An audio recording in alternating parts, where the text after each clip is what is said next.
So hello everyone. तो आज से हम शुरू करेंगे हिमाचल प्रदेश जीके, जिसमें हम Himachal Pradesh public service commission द्वारा हिमाचल प्रदेश जीके के प्रीवियस ईयर क्वेश्चंस को कवर करेंगे।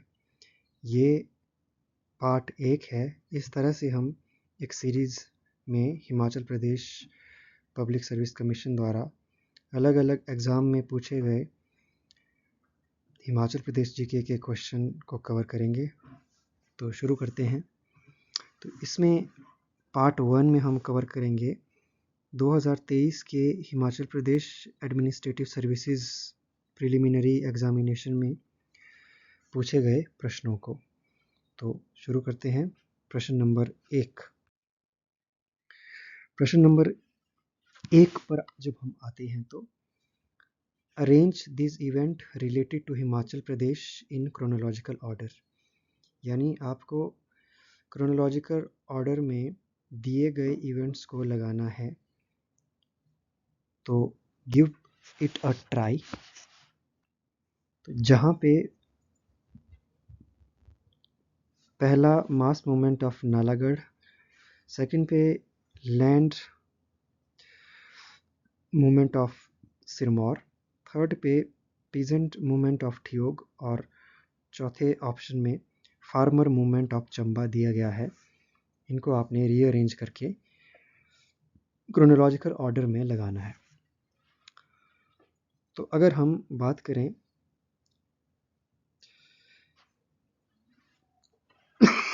सॉरी तो अगर हम बात करें नालागढ़ मूवमेंट की, मास मूवमेंट नालागढ़ में 1876 में हुआ था। तो ये मूवमेंट्स हिमाचल प्रदेश में अलग अलग पीजेंट मूवमेंट हुए, कुछ बिगार को टैकल करने के लिए हुए, तो कुछ ब्रिटिशर्स के अगेंस्ट हुए, कुछ राजाओं के अगेंस्ट हुए। तो किसानों ने आंदोलन किए, जिनमें नालागढ़ का आंदोलन 1876 में हुआ था, मास मूवमेंट। और वहीं सिरमौर के लैंड मूवमेंट की बात अगर हम करें तो 1878 में सिरमौर में हुआ था। और पीजेंट मूवमेंट यानी किसान आंदोलन जो ठियोग का हुआ था, ठियोग में 1898 में आंदोलन हुआ था। तो वहीं चंबा की अगर हम बात करें तो चंबा में 1896 में इसी तरह का मूवमेंट, विभिन्न राजाओं के कार्यकाल में ये सारे मूवमेंट्स हुए थे। तो करेक्ट क्रोनोलॉजिकल ऑर्डर सबसे पहले नालागढ़ आएगा, यानी एक यहाँ पे 2 ऑप्शन में है। तो अगर हम दूसरे पे बात करें तो 1878 का सिरमौर का लैंड मूवमेंट आएगा, और 3 पे 1896 का चंबा का फार्मर मूवमेंट आएगा। यानी 1, 2, 4 और 3 इसका करेक्ट आंसर होगा। तो 1898 में ठियोग में हुआ था। तो correct answer will be option number C. Next question हमारा बोलता है कि among the following which is correct about Mandi conspiracy, इनमें से कौन कौन से कथन मंडी कॉन्स्पिरेसी के बारे में, मंडी षड्यंत्र के बारे में सत्य है। तो आप पढ़िए एंड गिव द आंसर। तो चलिए, तो पहली स्टेटमेंट बोलती है कि मंडी कॉन्स्पिरेसी गदर पार्टी की लीडरशिप में 1914-15 में हुई थी।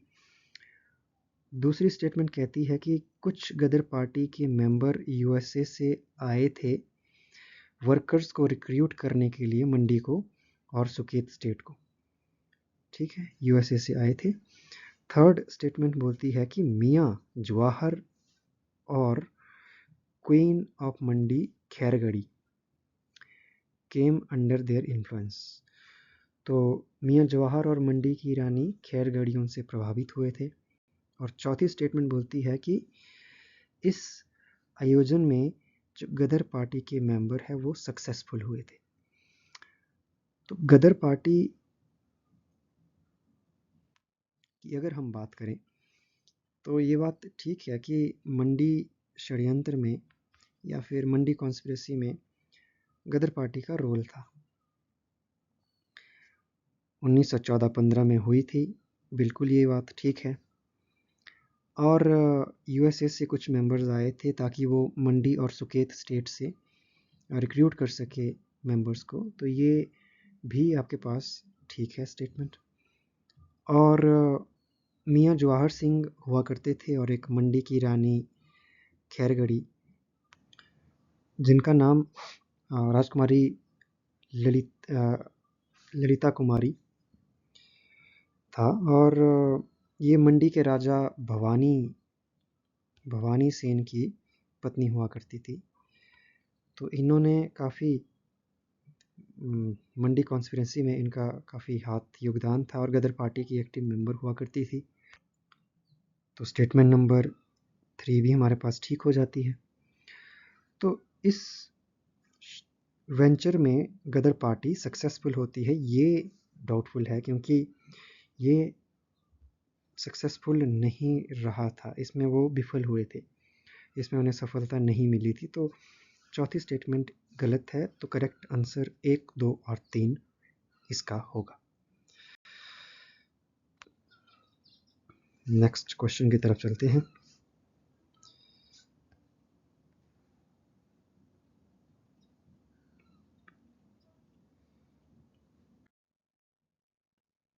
तो नेक्स्ट क्वेश्चन हमारे पास थर्ड क्वेश्चन कहता है कि towards its journey to become full state, what is correct about Himachal Pradesh. यानी हिमाचल प्रदेश को पूर्ण राज्य का दर्जा प्राप्ति करने की यात्रा के संबंध में बातें हो रही है, तो इनमें से कौन कौन सी स्टेटमेंट्स ठीक है। तो पहली स्टेटमेंट कहती है कि Himachal Pradesh chief commissioners province 1948 में बना था। दूसरी बोलती है कि यूनियन टेरिटरी 1956 में बना था। और पहला जो चीफ मिनिस्टर है हिमाचल को, पहले चीफ मिनिस्टर की प्राप्ति 1967 में हुई थी। एंड फोर्थ स्टेटमेंट कहती है कि Himachal Pradesh union of India का 18th स्टेट बनता है 1971 में। तो अगर हम यहाँ पे बात करें तो पहली स्टेटमेंट तो ठीक है क्योंकि हमें चीफ कमिश्नर प्रोविंस 1948 में हिमाचल प्रदेश बना था। और हमारे जो पहले चीफ कमिश्नर थे, if I am not wrong, it is NC Mehta थे, मेहता जी थे, NC मेहता जी पहले चीफ कमिश्नर। तो पहली स्टेटमेंट तो ठीक है। दूसरी बोलती है कि यूनियन टेरिटरी 1956 में हिमाचल प्रदेश बना था, तो ये बिल्कुल ठीक है। 1 नवंबर 1956 को हम यूनियन टेरिटरी के रूप में आए थे। एंड थर्ड कि हमें पहला चीफ मिनिस्टर हमें 1967 में, 1967 या 67 में नहीं, बल्कि उससे पहले जब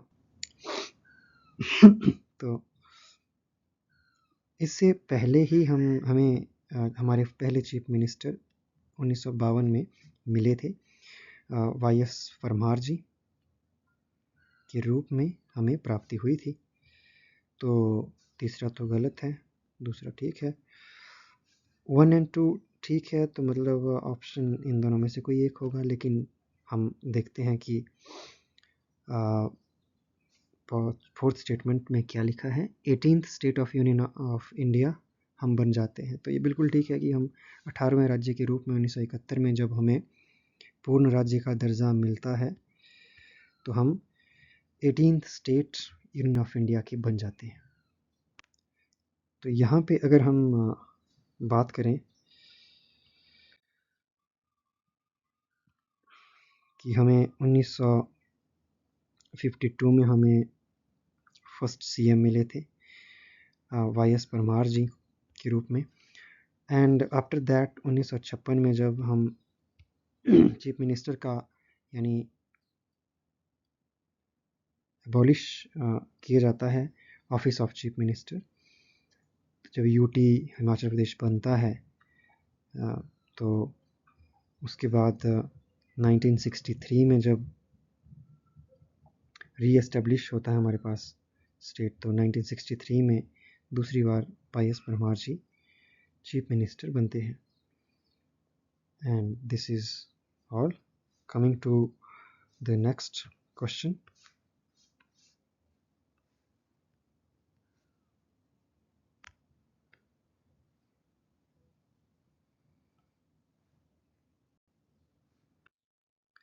तो फोर्थ क्वेश्चन में आपको लिस्ट ए में अलग अलग ऑर्गेनाइजेशंस या फिर मूवमेंट्स को लिस्ट 2 में दिए गए उनके ईयर्स के साथ मैच करना है। तो अगर हम बात करते हैं लिस्ट ए में एक दूजा मूवमेंट या दो मूवमेंट आपके पास दिया गया है। All India state people's conference दिया गया है, हिमालयन रियासती प्रजामंडल दिया गया है और कुनिहार प्रजामंडल दिया गया है। तो अगर हम दो मूवमेंट की बात करें तो दो मूवमेंट 1906 में आपके पास रामपुर में हुआ था। रामपुर में हुआ था एक तरह का नॉन कोऑपरेटिव मूवमेंट था, असहयोग आंदोलन जिसको हम बोलते हैं। असहयोग आंदोलन की तरह एक नॉन कोऑपरेटिव मूवमेंट था वहाँ के स्थानीय राजाओं के खिलाफ लोगों का। And next is all India state people's conference 1927 में मुंबई या बॉम्बे उस टाइम हुआ था, बम्बई में हुआ था, बॉम्बे। तो यहाँ पे बेसिकली अलग अलग कंट्रीज़ के अलग अलग हिस्से से लोग आए थे, प्रोमिनेंट लीडर्स जो डेमोक्रेटिक राइट्स की बात करने के लिए एकत्रित हुए थे कि हर एक स्टेट उस टाइम नहीं हुआ करते थे, जो प्रिंसिली स्टेट हुआ करते थे, तो वहाँ पे कैसे डेमोक्रेटिक गवर्नमेंट को एस्टेब्लिश किया जाए। एंड नेक्स्ट इज़ हिमालयी रियासती प्रजामंडल 1938 में हुआ था, हिमालयी रियासती प्रजामंडल। ठीक है, तो हिमालयी रियासती प्रजामंडल में प्रोमिनेंट जो लीडर्स थे इनके पद्म देव जी थे, है ना, सेक्रेटरी थे ये, इस सेक्रेटरी पद्म देव जी। और उसी के साथ एक प्रोमिनेंट लीडर हुआ करते थे भागमल सोहटा जी, भागमल सोहटा।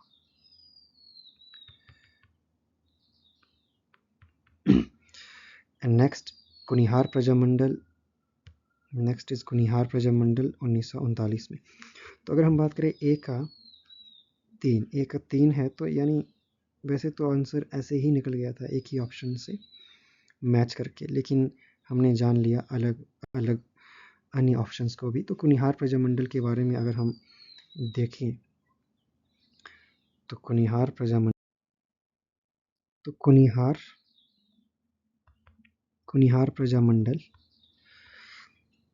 कुनिहार प्रजामंडल की स्थापना 1939 में की गई थी। अब ये प्रजामंडल बने क्यों थे? प्रजामंडल इसीलिए बने थे सॉरी, क्योंकि राजाओं के जो शासन थे वो परफेक्टली नहीं चल रहा था और उन्होंने काफ़ी टैक्सेस लगा दिए थे या फिर जनता का शोषण हो रहा था, तो उसको लेकर के डेमोक्रेटिक राइट्स ताकि लोगों को मिले, तो इसीलिए प्रजामंडल मूवमेंट्स अलग अलग हिस्सों में स्टेट के चल रहे थे।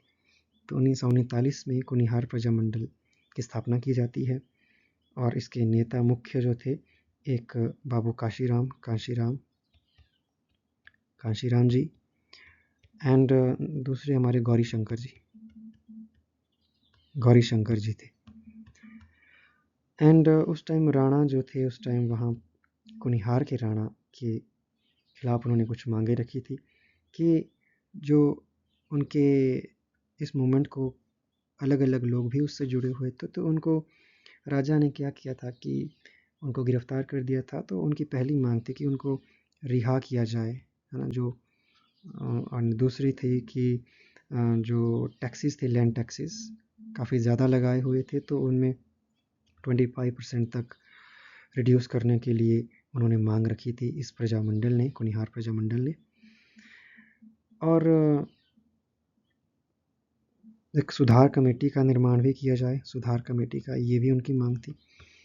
एंड चौथा था कि जो प्रजामंडल पर बैन लगा दिया था सरकार ने, तो उनका मांग थी कि उस बैन को हटा दिया जाए, है ना, बैन हटा दिया जाए। तो इस तरह से अलग अलग हिस्से में भी प्रजामंडल की स्थापना होती है हिमाचल प्रदेश के अलग अलग हिस्से में। तो मेनली यहाँ पे कुनिहार प्रजामंडल था ऑप्शन में, तो we have done it. So coming to the next question. Fifth question में हमारे पास लिस्ट 1 में डिस्ट्रिक्ट दिए गए हैं और लिस्ट 2 में उनके रिजर्व फॉरेस्ट एरिया 2019-20 के अनुसार दिया गया है. हमने मैच करना है. तो अगर हम बात करें सबसे ज़्यादा रिजर्व फॉरेस्ट की, हम जानते हैं कि सिरमौर में है. दूसरे पे हम जानते हैं कि चंबा में है. और तीसरे पे हम ये भी जानते हैं कि तीसरे में कुल्लू में है. और तीनों ही इस क्वेश्चन में दिए गए हैं. तो चंबा का सबसे ज़्यादा होना चाहिए या सिरमौर का?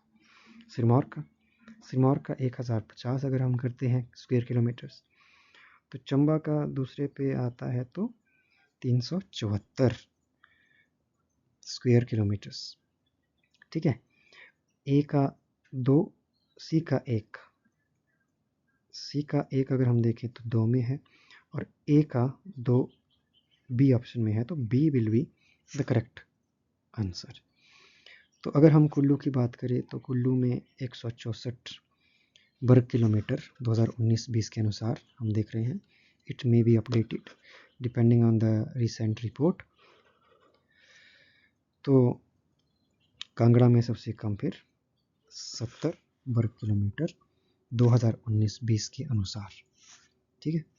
तो आज के लिए हम इन 5 क्वेश्चनों को ही रखते हैं और दूसरा पार्ट हम